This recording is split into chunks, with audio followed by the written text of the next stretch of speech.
Il est tout de même difficile de croire que tous ces biologistes, zoologistes et autres savants puissent se tromper. Après tout, ils ont été formés dans les meilleures universités.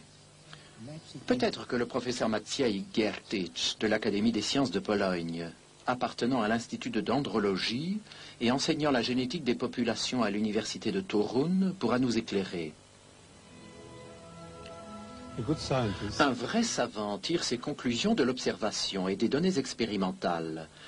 Les scientifiques étudiant la génétique, la cytologie, l'anatomie et d'autres domaines des sciences expérimentales sont sûrs et dignes de foi, quoi qu'ils pensent par ailleurs de l'évolution. C'est la démarche de la science, mais il faut se méfier dès que quelqu'un se proclame expert en évolution. Pourquoi dites-vous cela? Parce que l'évolution n'est pas une science, mais une philosophie.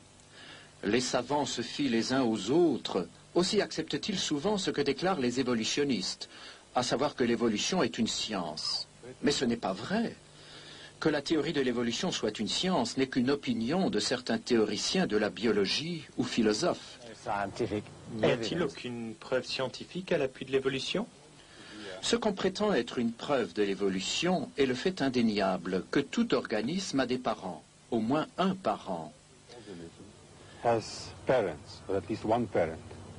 Quand on applique cette vérité à l'époque où n'existaient ni fourmis, ni grenouilles, ni hommes,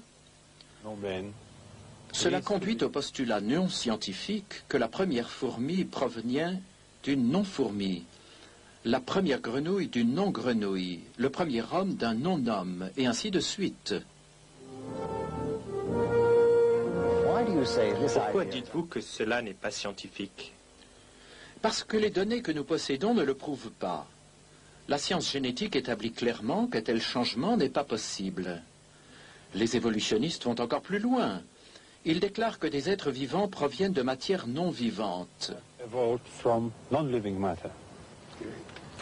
Mais s'il n'existe aucune observation à la base de ce que déclarent les évolutionnistes, comment peuvent-ils convaincre tant de savants que l'évolution serait un fait scientifique? Leur principal argument est que de petites mutations positives ou bénéfiques s'opèrent dans les cellules de la reproduction et sont ensuite conservées par sélection naturelle. Ils soutiennent que ces mutations s'additionnent et amènent une espèce à évoluer graduellement vers une autre espèce.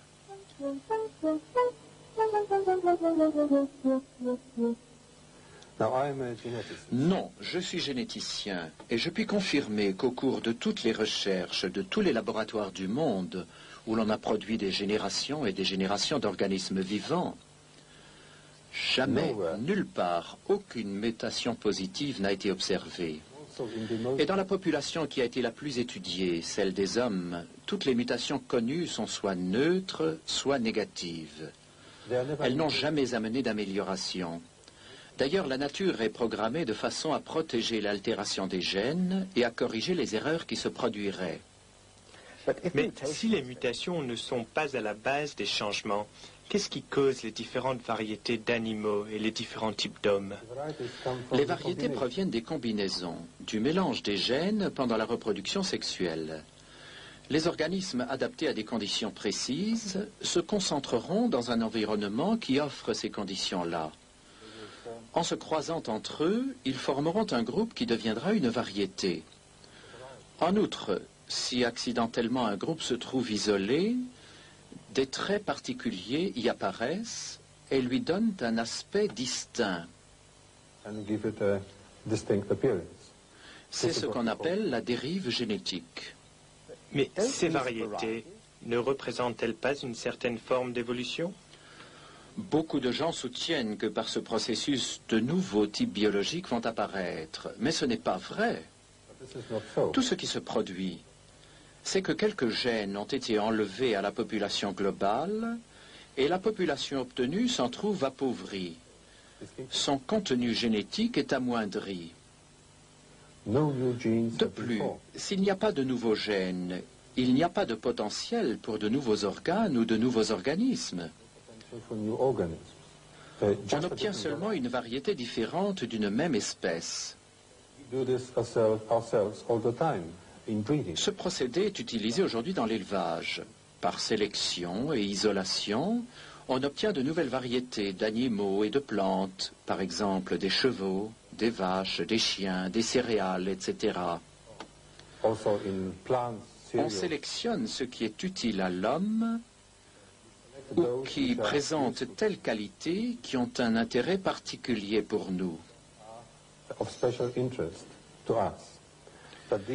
Mais ces populations sont des groupes restreints, très dépendants des conditions extérieures que l'homme leur réservera.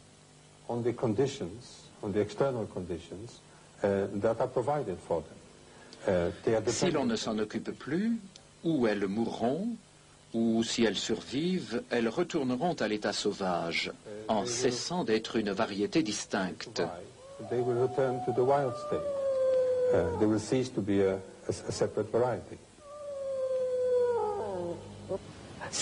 Alors, si les formes de la vie sont plus résistantes à l'état naturel, un changement qui se produirait dans la nature, aurait-il une bonne chance de durer?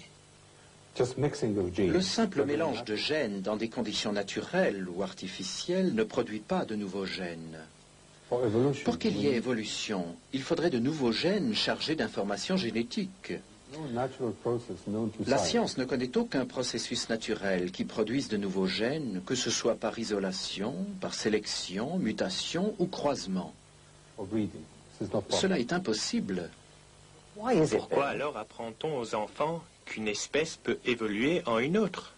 Je crois que c'est parce que les évolutionnistes ne veulent pas accepter l'idée que les gènes contiennent autant d'informations utiles, c'est-à-dire assez pour chaque fonction précise que doit remplir chaque organe.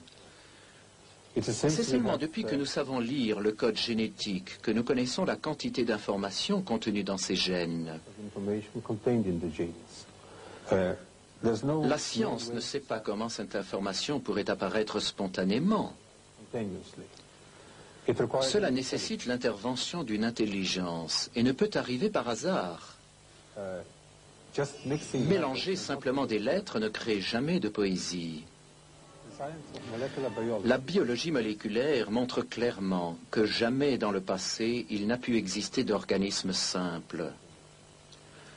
Tous les organismes vivants, aussi primitifs qu'ils paraissent, sont complexes en réalité et regorgent d'informations, lesquelles ont dû être là dès le début.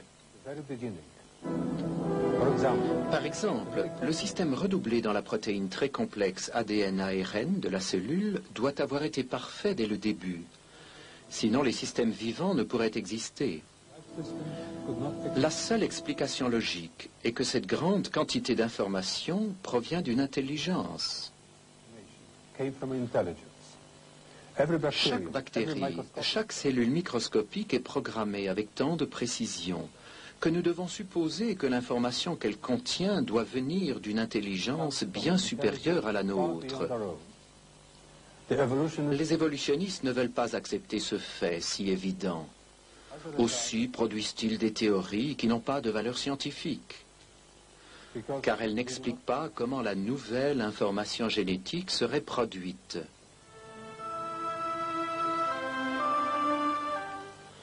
Il est curieux que les livres d'école et ceux d'histoire naturelle continuent d'affirmer que les savants acceptent l'évolution comme un fait scientifique. Le programme que nous venons de voir montre des savants qui s'opposent absolument à cette idée. Ils refusent même à l'évolution la qualité d'hypothèse scientifique. L'idée d'une évolution graduelle des hommes à partir de créatures telles que les singes australopithèques n'a aucun fondement et doit être rejetée. La complexité se trouve au commencement. Pour le généticien, c'est une preuve indéniable que l'évolution biochimique n'a jamais eu lieu. Donc la théorie de l'évolution n'a aucun fondement dans la géologie. De nombreux processus naturels indiquent pour la Terre un âge relativement jeune. L'évolution n'est pas une science, c'est une philosophie. Nombre de savants arrivent à la même conclusion. Ils déclarent que si on continue à croire à la théorie de l'évolution, malgré l'évidence incontestable qui s'y oppose, C'est bien pour une raison philosophique et non scientifique. And not for scientific ones. La récente découverte qui montre que les strates dans les roches se forment latéralement est d'une importance capitale. Enormously important. On ne peut plus ranger les espèces fossiles en grades évolutifs. Into evolutionary trees. It also Cela explique pourquoi on n'a jamais découvert de lien fossile entre les différents types d'animaux ou de plantes. different kinds of plants have never been found. Finally, Et les what hommes des about- cavernes, ne seraient-ils pas la preuve que des hommes primitifs ont évolué en hommes civilisés? Voici encore une légende basée sur la théorie de l'évolution et sur la position des fossiles dans les roches.